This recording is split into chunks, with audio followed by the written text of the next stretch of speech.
tráfico humano é uma prática em que pessoas são transportadas de um local para outro com a finalidade de exploração. Na verdade, significa o transporte, a remoção, o alojamento de pessoas, o comércio de pessoas com o intuito de exploração.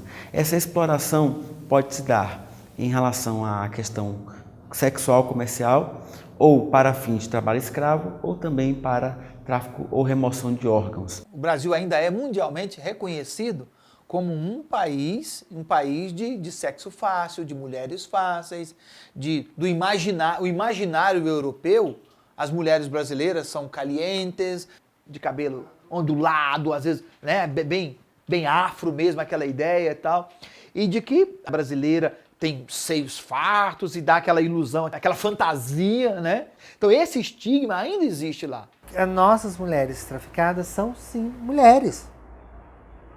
No gênero específico, negras. Aquelas fotos que a gente põe a filmagem, loira do olho azul,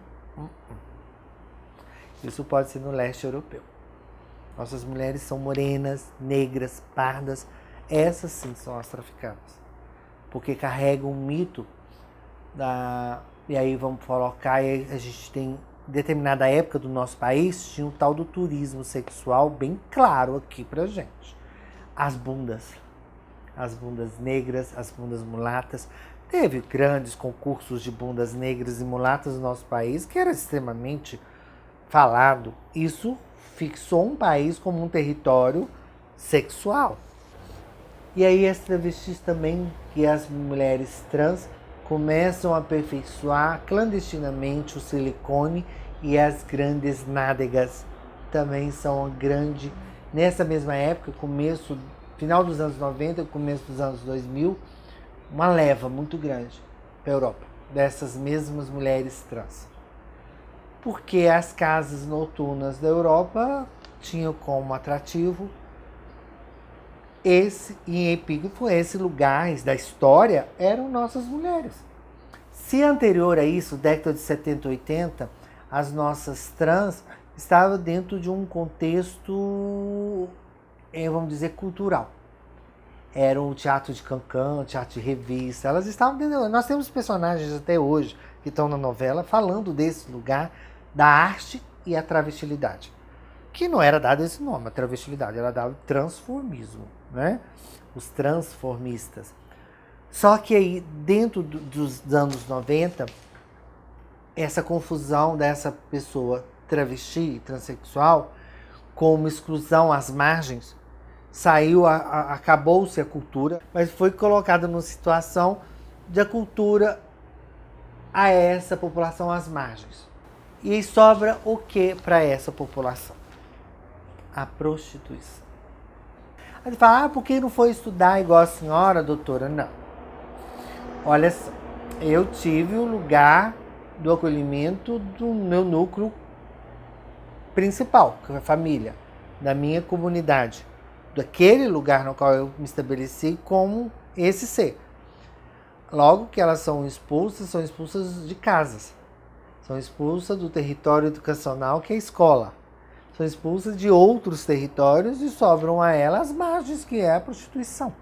Um dos aspectos que às vezes abre a possibilidade para o tráfico de pessoas é a própria desestruturação da família. Nós tivemos o caso de uma moça que nós retornamos para o interior aqui do estado do Brasil, em que ela sofreu violência física, o aliciador, no momento da fuga dela, quando ela estava tentando fugir, o aliciador bateu nela, quebrou um dente dela. Eu estive na casa do pai para entregá-la para o pai. Nós nos assentamos à mesa. E aí você vê o valor, ou o pouco valor, que a família, às vezes, gera um para o outro. Eu entreguei e disse, olha, está aqui a sua filha.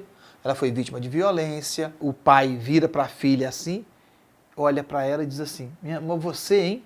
Nem para ser puta na Europa você serve. Olha a situação que você voltou. Então, ainda que essas mulheres ou transexuais tenham viajado para fins de prostituição, a prostituição em si não é crime, porém a exploração da prostituição é crime e essas pessoas, quando retornam para o Brasil, não podem sofrer uma dupla vitimização. E isso, infelizmente, muitas vezes acontece por conta da falta de esclarecimento da população. Essas meninas, se elas querem se prostituir, tudo bem. O programa custa 100, que seja o 100 dela e não ela tenha que pagar 50 para uma cafetina e usufruir só de 50. Basta dessa condição ruim e ela não usufruir daquilo que ela se prestou a fazer. A grande maioria das pessoas traficadas, o aliciamento acontece por pessoas próximas. Se eu chamo a minha amiga do Facebook, se eu faço uma proposta para ela, se eu começo uma amizade com ela, se eu começo a mandar áudio para ela, se eu começo a mandar fotos da Europa, e dizendo para ela, olha, vou estar no Brasil daqui a 2 meses. A gente podia se encontrar, se conhecer. Se essa moça não é atendida pelo Estado, se ela não é atendida pelas suas necessidades básicas, se a remuneração dela, se o que ela ganha não é suficiente para as suas necessidades, e eu ofereço para ela como aliciador uma oportunidade de viver no paraíso, se eu prometo para ela uma vida de princesa, é claro que ela vai aceitar. Eu saí de uma cidade do interior, não sei das quantas, vim pra cá me prostituir em Goiânia e agora eu tenho o prazer de ser chamada para prostituir em Madrid. Então a minha cor é um espetáculo na Europa. Aqui aos olhos de outros eu sou a neguinha da periferia da comunidade. Lá a minha cor é o espetáculo daquele lugar. É óbvio que vai almejar isso. E nesse lugar ela não se vê traficada. Beth, eu fui para a Europa para ganhar mais, e ganhar em dólar, ganhar em euro. Aqui eu ganhava tanto na rua, lá eu ganho mais. Né? E aí, elas não se vêem nesse lugar. Mas aí quando você explica para ela, tá, você foi com o seu dinheiro? Não. Vou sair daqui devendo 10 mil euros. Tá bom. Foi morar num lugar seu? Não. Fui morar dentro de uma pensão, devendo por dia mais 50 euros. E aí você tenta explicar para ela que esse endividamento é um processo do tráfico de pessoas. Mas ela não se vê porque não tinha outra condição de sair daqui. E se não fosse nessa condição? A dificuldade maior está nas vítimas de tráfico. Porque eles levam essas mulheres para lá e ainda prometem uma ajuda, que na verdade essa ajuda acaba sendo subtraída em multas. Por exemplo, se ela vai atender um cliente, demora muito com ele no quarto, o cara aplica uma multa para ela. Você ganhou 60 no programa, a multa de 30. Multam elas porque menstruam, multa porque está cansada, multa porque demorou com o cliente, multa porque não explorou para fazer o cliente beber, não quis usar droga com o cliente. Então, quer dizer, você imagina essa mulher, chega no fim da noite, ela atendeu 5 clientes. Ela bebeu 5 vezes, às vezes usou droga com 2 ou 3 deles, fez uma sessão de 5 sexos. Imagina que situação que essa menina está no fim do dia. O tráfico de pessoas tem a condição as sequelas e comportamento que trazem como psicólogo, as consequências psicológicas. Dependendo do local que ela trabalhava, ela traz sequelas gravíssimas. Sequelas da relação dela com o psicológico. Há sequelas, por exemplo, se tiver uma condição de trauma. E a condição de trauma é específico isso. Todos os dias, por exemplo, eu atendi uma travesti que ela bebia, dava sono. O álcool criava uma impotência nela, sexual, e dava sono. Então ela era acordada com urinas, com chute, tapa na cara. A Lei 13.344 de 16, que é o marco legislativo do tráfico de pessoas no Brasil, ela é fruto de um acompanhamento que vem acontecendo no Congresso Nacional e de discussões, tanto na Câmara quanto no Senado, por meio de 2 CPIs que houve nessas 2 casas. Tanto a CPI de tráfico de pessoas na Câmara como a CPI no Senado. Essa lei buscou aperfeiçoar o panorama brasileiro, o arcabouço jurídico brasileiro, a Convenção Internacional e outras também convenções que lidam com direitos humanos, em especial a questão da violência contra a mulher, contra o transexual, contra crianças e adolescentes, e é a resposta do Estado brasileiro à questão do aperfeiçoamento legislativo. Vamos pensar o trabalho e a população trans. Recentemente temos discutido qual empresa de grande porte emprega e tem vaga para a população trans. Rarissimamente uma empresa tem, vamos dizer assim, uma vaga. Aí você fala, tá, você está querendo discutir porque existe vagas em determinados locais para negros, deficientes, sim, e para trans deveria ter. Acho que deveria ser lei. Porque essas pessoas, olha só, o mesmo tempo que é visto como risos de dia, apontamentos xingatórios na rua, são condições à noite de busca de prazer. E aí isso assim, é incômodo pensar numa sociedade sadia, aos meus olhos, quando essas pessoas são, essas mesmas pessoas da sociedade, elas providenciam o ódio ao outro e à noite querem ter prazer com essas pessoas. No tocante às políticas públicas de enfrentamento, existem algumas iniciativas de sucesso, inclusive, que contam com a parceria da sociedade civil, por meio de universidades, instituições, ONGs de direitos humanos, ou seja, existe uma rede, e essa rede da sociedade civil é quem muito tem agido e tem cooperado no sentido de identificar os casos, recepcionar vítimas e promover a sua reinserção no mercado de trabalho e na sociedade. Eu estou como chefe do Núcleo de Enfrentamento ao Tráfico de Pessoas do Distrito Federal, aqui dentro da Secretaria de Justiça e Cidadania. E esse equipamento, o núcleo, ele funciona como uma meta atingida do segundo plano nacional de enfrentamento ao tráfico de pessoas. Então, existem vários núcleos e postos espalhados pelo Brasil. Ao todo, são 17 núcleos e o DF também tem esse equipamento como uma meta da política nacional. Então, a ideia é regionalizar esse tipo de serviço para desenvolver ações nos eixos da política nacional, tanto na prevenção quanto na atenção às vítimas e também com o eixo repressão junto com as forças de segurança e os parceiros da área da segurança pública que são responsáveis pela repressão ao tráfico de pessoas.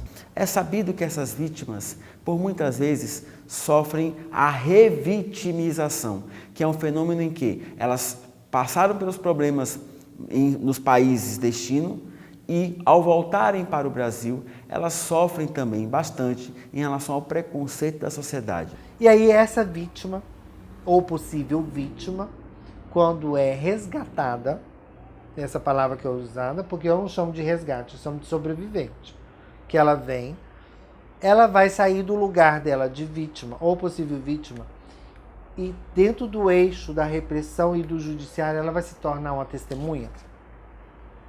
A minha população não. Infelizmente, eu tenho que dizer isso ao juiz. Não.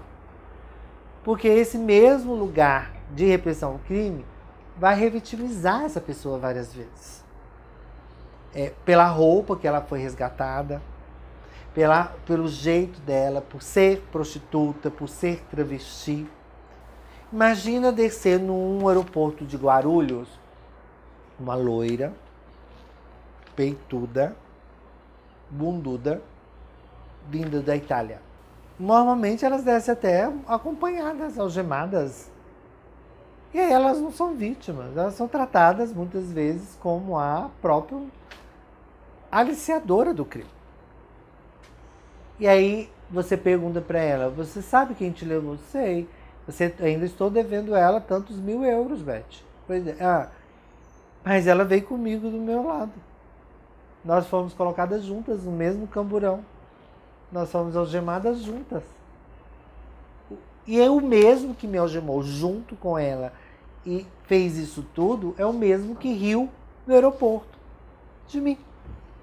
Aquele policial, quando você riu dela, você afastou ela da testemunha para denunciar.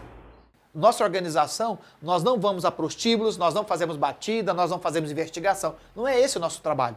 O nosso trabalho é de reinserção. Nós colocamos essas mulheres de volta na sociedade. Nós a recebemos aqui, perguntamos para ela qual é o seu sonho, por que você foi. O que nós queremos fazer é com que ela seja capaz de ter o sonho aqui de volta no Brasil que motivou para a Europa. O que nós queremos é trazer para ela de volta a dignidade. Então, nós oferecemos o tratamento médico, psiquiátrico, psicológico, atendimento jurídico. Esse é o nosso papel. O Projeto Casulo, que é uma casa na qual eu idealizei e fundei, chama Projeto Casulo da Astral, é uma casa de passagem que tem esse olhar da assistência. Então, e a princípio foi pensado como? De que forma receber essa pessoa que precisa desse tempo. Então é uma casa aberta, no sentido, o casulo ela não é assim, tem sua segurança, tem suas coisas, mas é uma casa que tem um olhar no sentido de receber e ajudar com essas pessoas respirem, veja, o corpo, o remédio, o sono, o trauma, a angústia, e volte para o seu lugar de origem. Que muitas vezes a gente tem que entender junto com a rede que essas pessoas não vão voltar para o lugar de origem, porque elas foram captadas na sua comunidade, no lugar de origem delas. Essa mulher está lidando no tráfico de pessoas com o fracasso do corpo, porque o objeto comercializado era seu corpo. Era isso, a sua sexualidade. E aí, quando me perguntam o judiciário ou a polícia, fala: mas doutora, elas voltam para lá. Voltam. Muitas voltam. Porque não vai ter a oportunidade política delas recuperarem, e que esse mesmo produto que é o corpo, no qual foi recriminado, fazem com que elas voltem para o mercado de trabalho do sexo. O trabalho do núcleo é principalmente no eixo prevenção, conscientizando a população sobre esse tema e formando também, capacitando profissionais que atendam vítimas de violações de direitos humanos no geral e que possam estar também identificando uma situação de tráfico agravada, correlata a alguma situação de violência. E quando é seres que são feitos de produto? Vamos pensar qual a dificuldade do entendimento desse mesmo ator da repressão que é o policial. Esse ator da repressão, ele tem essa dificuldade de falar assim, mas não é um ser humano. E os seres humanos são feitos como produto há muitos anos. Lembra da bunda da mulata que eu te falei lá atrás no turismo sexual? Ela ainda continua como cartaz na Europa. Para atrativo para vir para cá. É um produto, é comércio do corpo. O tráfico, infelizmente, às vezes, ele arranca do ser humano o ser humano. Essa é a vergonha do tráfico. É um ser humano explorando o outro, um homem explorando o outro. Você explorar o outro, você abusar o outro em troca de fins comerciais. Daí você olha para o outro ser humano e ele não é mais um ser humano, ele é uma coisa. Ele é uma coisa que eu vendo, ele é uma coisa que eu ganho dinheiro. Olha, não é uma mulher, não é um homem, não é um transgênero, não é um ser humano. Eu vou te vender uma coisa para fazer sexo e te dar dinheiro. Essa é a dor do ser humano. Você vai ver agora como funcionava o esquema de exploração da prostituição de travestis em Taguatinga. A partir de denúncias feitas por um grupo de travestis, a polícia afirma que descobriu uma organização criminosa agindo no setor industrial de Taguatinga e no Riacho Fundo. 5 casas abrigavam travestis do DF e de outros estados. De 10 a 15 em cada casa. A cafetina ela tem o domínio da rua. Então, para você se prostituir na rua, você tem que pagar para a cafetina o ponto da rua. Se você não quiser pagar o ponto da rua, você tem que morar dentro da casa dela. Polícia! Vamos pra cima! Vamos pra cima! Foi nessas casas que a polícia cumpriu 11 mandados de prisão e 19 de busca e apreensão. As travestis vítimas foram levadas para prestar depoimento. O comando do esquema era de 6 cafetinas. Uma delas foi morta a tiros no dia 8 de setembro, na CSG 2, em Taguatinga Sul. As outras 5 foram presas hoje. A polícia prendeu também o marido de uma das cafetinas, 2 travestis soldados que faziam tudo o que as cafetinas mandavam, e 2 pessoas de uma organização criminosa rival que disputava o domínio da área. Os presos vão responder por tráfico interestadual de pessoas, exploração da prostituição, lesão corporal, extorsão, ameaça, organização criminosa. E uma das travestis também vai responder por exercício ilegal da medicina por injetar silicone industrial no quadril das demais. Pode chegar aqui a notícia por intermédio de uma denúncia anônima, pode chegar por WhatsApp, tudo, né, no site da da Polícia Civil, www.pcdf.df.gov.br. A pessoa comparecer em qualquer uma das delegacias existentes, a Polícia Civil dispõe de 31 delegacias circunscricionais, afora as especializadas, e hoje com o instrumental da DECRIM.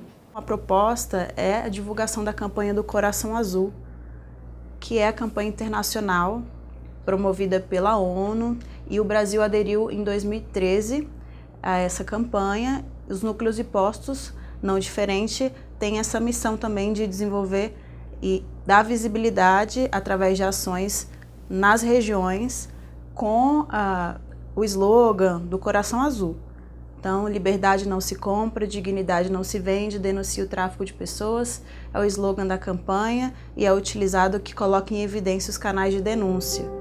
Quando o aliciador descobre o seu sonho, ele te oferece tudo que você precisa para realizar o seu sonho.